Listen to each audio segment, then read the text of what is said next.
ಇನ್ನು ಕಳೆದ 2 ದಿನಗಳ ಹಿಂದೆ ಹುಬ್ಬಳ್ಳಿಯ ಅಂಜಲಿಯನ್ನ ಕೊಂದಿದ್ದ ಹಂತಕನನ್ನ ದಾವಣಗೆರೆಯಲ್ಲಿ ಈಗ ಪೊಲೀಸರು ಅರೆಸ್ಟ್ ಮಾಡಿದ್ದಾರೆ. ದಾವಣಗೆರೆಯಲ್ಲಿ ಹಲ್ಲೆಗೆ ಒಳಗಾಗಿದ್ದ ಈ ಹಂತಕ ವಿಶ್ವ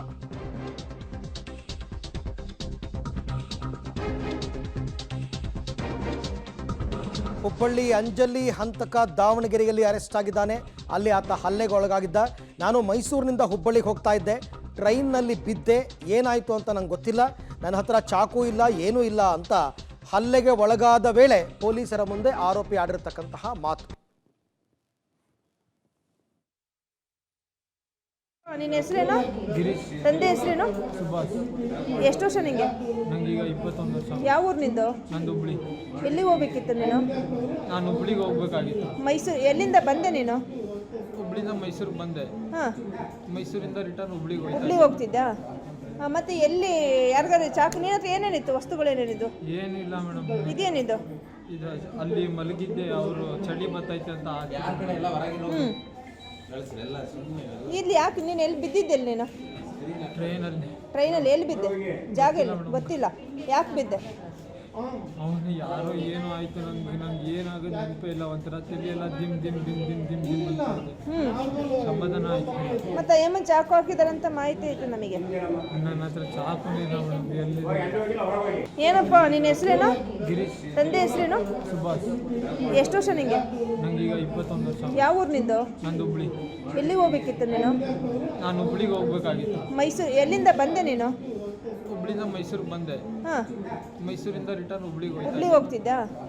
ಮತ್ತೆ ಎಲ್ಲಿ ಯಾರಿಗಾರು ಚಾಕು ನಿನ್ನ ಹತ್ರ ಏನೇನಿತ್ತು? ವಸ್ತುಗಳೇನೇನಿದ್ದು? ಏನೂ ಇಲ್ಲ ಮೇಡಮ್. ಇದೇನಿದು? ಇದು ಅಲ್ಲಿ ಮಲಗಿದ್ದೆ, ಅವರು ಚಳಿ ಬತ್ತೈತೆ ಅಂತ ಹ್ಞೂ, ಇಲ್ಲಿ ಯಾಕೆ ನೀನು ಎಲ್ಲಿ ಬಿದ್ದಿದ್ದೆಲ್ಲಿ ನೀನು? ಟ್ರೈನಲ್ಲಿ ಎಲ್ಲಿ ಬಿದ್ದೆ? ಜಾಗ ಇಲ್ಲ ಗೊತ್ತಿಲ್ಲ, ಯಾಕೆ ಬಿದ್ದೆ?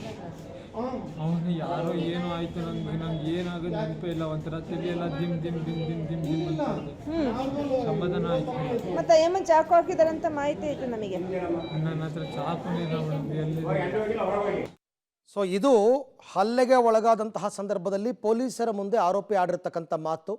ಪೊಲೀಸ್ ಎನ್ಕ್ವೈರಿನಲ್ಲಿ ಆರಂಭಿಕವಾಗಿ ನೀನು ಯಾರು, ಎಲ್ಲಿ ಅವನು, ಯಾವ ಊರಿಂದ ಬರ್ತಾ ಇದ್ದೆ, ಎಲ್ಲಿಗೆ ಹೋಗ್ತಾ ಇದ್ದೆ, ಅದೇನೋ ಮಹಿಳೆ ಜೊತೆ ರೈಲ್ನಲ್ಲಿ ಕಿರಿಕ್ ಮಾಡಿಕೊಂಡು ಚಾಕು ಹಾಕಕ್ಕೆ ಹೋಗಿದ್ಯಂತೆ, ಇದೆಲ್ಲದಕ್ಕೂ ನಕಾರಾತ್ಮಕ ಉತ್ತರಗಳನ್ನೇ ಆತ ಕೊಡ್ತಾ ಇದ್ದಾನೆ. ಬಟ್ ಒಂದು ಹೇಳಿರೋದು, ನಾನು ಹುಬ್ಬಳ್ಳಿಯವನು, ಮೈಸೂರಿನಿಂದ ಹುಬ್ಬಳ್ಳಿಗೆ ಹೋಗ್ತಾ ಇದ್ದೆ, ರೈಲ್ನಲ್ಲಿ ತಲೆ ಸುತ್ತು ಬಿದ್ದೆ, ಏನಾಯಿತು ಅಂತ ನನಗೆ ಗೊತ್ತಿಲ್ಲ, ನನ್ನ ಹತ್ರ ಚಾಕು ಗೀಕು ಏನೂ ಇಲ್ಲ ಅಂತಕ್ಕಂಥ ವಿಚಾರವನ್ನು ಆತ ಹೇಳಿದ್ದಾನೆ.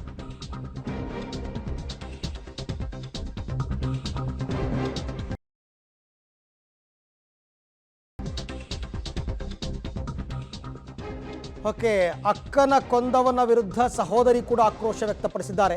ಆತನಿಗೆ ಆಸ್ಪತ್ರೆಗೆ ಸೇರಿಸಿ ಚಿಕಿತ್ಸೆ ಯಾಕೆ ಕೊಡ್ತೀರಾ? ನಮ್ಮ ಅಕ್ಕ ನರಳಿ ನರಳಿ ಸತ್ತಂತೆ ಅವನು ನರಳಿ ಸಾಯಬೇಕು ಅಂತ ಸಹೋದರಿ ಹೇಳಿದ್ರು. ನಮ್ಮ ಅಕ್ಕನ ರಕ್ತ ಹರಿದಷ್ಟು ಅವನ ರಕ್ತನೂ ಹರಿಬೇಕು, ಅವನಿಗೆ ಯಾಕೆ ಟ್ರೀಟ್ಮೆಂಟ್ ಕೊಡ್ತಾ ಇದ್ದೀರಾ?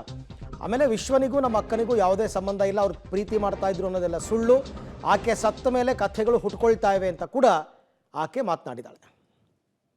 ಹತ್ಯೆ ಆರೋಪಿ ವಿಶ್ವ ಕೊನೆಗೂ ಕೂಡ ಪೊಲೀಸರ ವಶಕ್ಕೆ ಸಿಕ್ಕಿದ್ದಾನೆ. ವಿಧಿಯೇ ಆತನನ್ನು ಹಿಡಿದುಕೊಟ್ಟಿದೆ. ತಕ್ಕ ಶಿಕ್ಷೆಯನ್ನು ಕೂಡ ಈಗ ಆತನಿಗೆ ಆಗಿದೆ. ಒಂದು ಕೋಮಾ ಸ್ಥಿತಿಯಲ್ಲಿ ಆತ ಪೊಲೀಸರಿಗೆ ಸಿಕ್ಕಿರುವಂಥದ್ದು. ಸೊ ಇದ್ರ ಬಗ್ಗೆ ಆ ಅಂಜಲಿ ಮನೆಯವರು ಏನು ಹೇಳ್ತಾರೆ ಅನ್ನೋದನ್ನು ಕೇಳ್ತೀನಿ. ಈಗ ಅವರ ಸಹೋದರಿ ನನ್ನ ಜೊತೆ ಇದ್ದಾರೆ. ಕೊನೆಗೂ ವಿಶ್ವ ಸಿಕ್ಕಿದ್ದಾನೆ, ಆತನ ಸ್ಥಿತಿ ಈಗ ಕೋಮಾ ಸ್ಥಿತಿ ಇದೆ, ಏನು ಹೇಳ್ತೀರಮ್ಮ? ಕೋಮಾ ಸ್ಥಿತಿಯಾಗ ಅದನ್ರಿ, ಟ್ರೀಟ್ಮೆಂಟ್ ಕೊಡಬಾರ್ದಿತ್ತು ರೀ, ಹಂಗೆ ನರಳಿ ನರಳಿ ಸಾಯ್ಬೇಕಿತ್ತು. ನಮ್ಮ ಅಕ್ಕನ ರಕ್ತ ಹೆಂಗೆ ಹರ್ಸ್ಯಾನ್ರಿ ಅವ, ಹಂಗೆ ಹರಿಬೇಕಿತ್ತು ಅವ್ನ ರಕ್ತ. ಎದಕ್ಕೆ ಟ್ರೀಟ್ಮೆಂಟ್ ಎದಕ್ಕೆ ಕೊಡ್ಸಕ್ಕೆ ಹೋದ್ರಿ?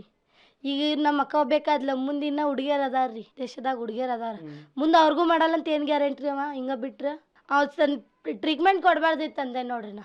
ಈಗ ಅವನು ಕೂಡ ಅಲ್ಲಿ ಟ್ರೈನಲ್ಲಿ ಒಂದು ಹುಡುಗಿಗೆ ಒಂದು ಹೆಣ್ಮಗಳಿಗೆ ಚಾಕು ಹಾಕಕ್ಕೆ ಹೋಗಿ ಸಿಗಾಕೊಂಡು ಜನನೇ ಹೊಡೆದಿರುವಂಥದ್ದು, ಅಲ್ಲಿ ತಪ್ಸ್ಕೊಂಡು ಹೋಗಿ ಅಲ್ಲಿ ಟ್ರೈನ್ ಹಳಿ ಮೇಲೆ ಬಿದ್ದು ತಲೆ ಹೊಡೆದಿರುವಂಥದ್ದು. ಅಂದರೆ ಅಲ್ಲಿಯೂ ಕೂಡ ಹೆಣ್ಮಕ್ಳಿಗೆ ತೊಂದರೆ ಕೊಡುವಂಥ ಕೆಲಸ ಮಾಡಿ ನೀವೆಲ್ಲಾರ ನಾತೀರಿ ನಮ್ಮ ಅಕ್ಕ ಪ್ರೀತಿ ಮಾಡಿಲ್ಲ ಅಂತ. ಆ ಹುಡುಗಿನೂ ಪ್ರೀತಿ ಮಾಡಿದ್ಲಿ. ಈಗ ನಮ್ಮ ಆ ಹುಡುಗಿಗೆ ಚಾಕು ಹಾಕೋ ಆಕಿನೂ ಪ್ರೀತಿ ಮಾಡಿದ್ಲ, ಅವ್ನಿಗೆ ಮಾಡಿದ್ದಿಲ್ಲ ಇಲ್ರಿ, ಮಾಡಿದ್ದಿಲ್ಲ. ಆದರೂ ಚಾಕು ಹಾಕಕ್ಕೆ ಹೋದವ. ಯಾವ ಕಾರಣಕ್ಕೆ?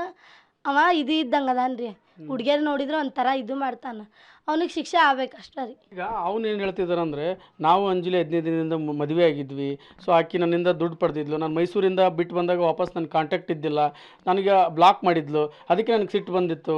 ಸೊ ಇದು ಈ ರೀತಿ ಹೇಳ್ತಿದ್ದೆ. ಇದು ನಿಜನಾ ಈ ಕಥೆ ಎಲ್ಲ ಹೇಳ್ತಿದ್ದಾರೆ? ಆಕಿ ರೊಕ್ಕ ಕೊಟ್ಟಿಲ್ಲ, ಮದ್ವೆ ಆದ್ರೆ ತಾಳಿ ಇರ್ಬೇಕಿತ್ತು, ತಾಳಿ ಬೇಡ ಅಟ್ಲೀಸ್ಟ್ ಕಾಲುಂಗ್ರ ಇರ್ಬೇಕಿತ್ತ.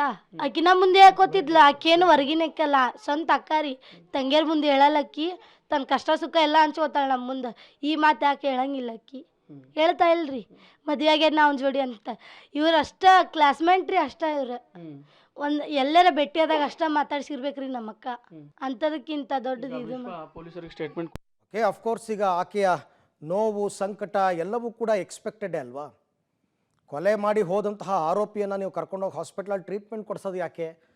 ಅವನಿಗೆ ದೇವರೇ ಶಿಕ್ಷೆ ಕೊಟ್ಟಿದ್ದಾನೆ ಬಿಟ್ಬಿಡಿ ಅಂತ. ಬಟ್ ಕಾನೂನಾತ್ಮಕವಾಗಿ ಹಂಗೆ ಮಾಡೋಕ್ಕೆ ಬರಲ್ಲ ಅಷ್ಟೇ.